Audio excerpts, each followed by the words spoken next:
Well, here in the UK, King Charles was among those who paid tribute to what he called the remarkable courage and resilience of Ukraine's people.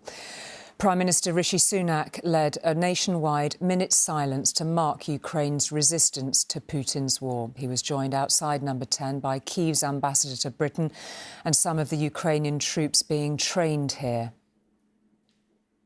Across the country, a moment of reflection was observed on the streets and in community centres, many Ukrainians among those paying respect to those back home defending their country from Russia. And over 200,000 people, many with children, arrived from Ukraine on government visas to be placed with host families on the Homes for Ukraine scheme.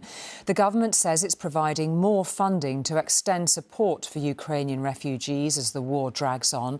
But more than 4,000 Ukrainian families are said to be facing homelessness.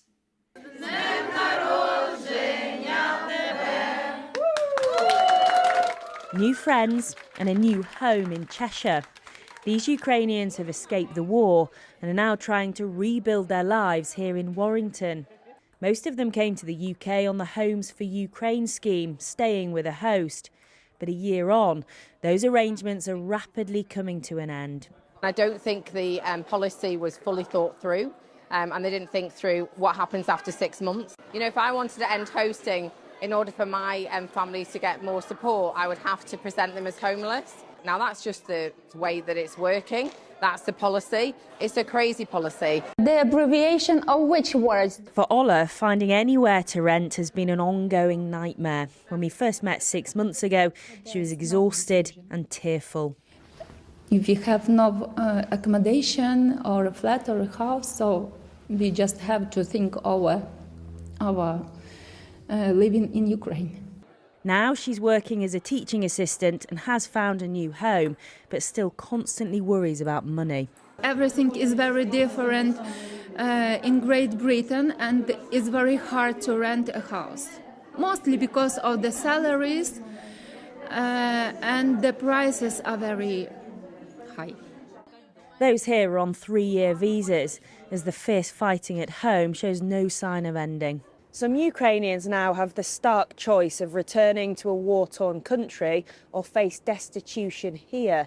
Figures show that more than 4,000 Ukrainian households presented themselves to councils as homeless, and the true figure could be much higher because not all local authorities report these numbers.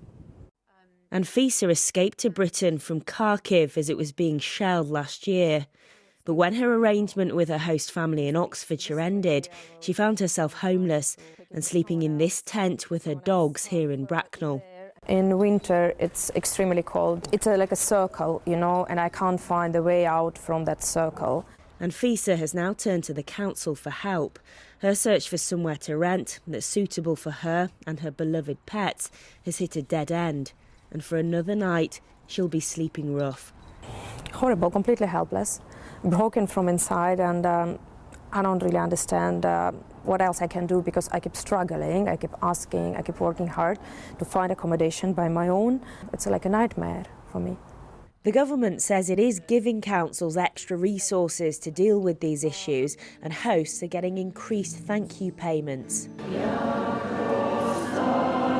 Back in Cheshire, this is a time to remember those who have been lost, those still trapped, and others facing impossible choices. For many here, this is an incredibly emotional time. Sarah Corker, News at 10.